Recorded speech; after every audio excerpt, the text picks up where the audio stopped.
gas with lighter. Put a pan on burner.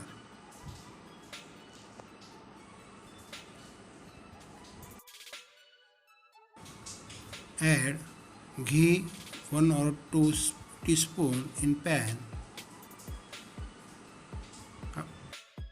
Of 1 plate shewaya in pan. When shewaya color is brown, take out in bowl. 10 ml milk add in hot pan. After that 3 or 4 teaspoon sugar added in milk.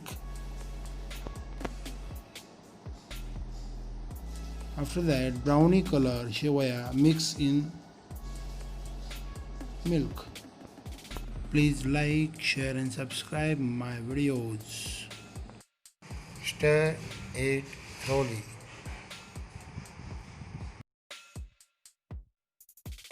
Kheer is ready to serve.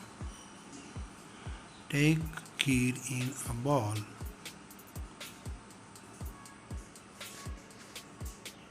And eat and decorate kheer with cashew nuts and almonds. It is looking beautiful. Eat kheer proper.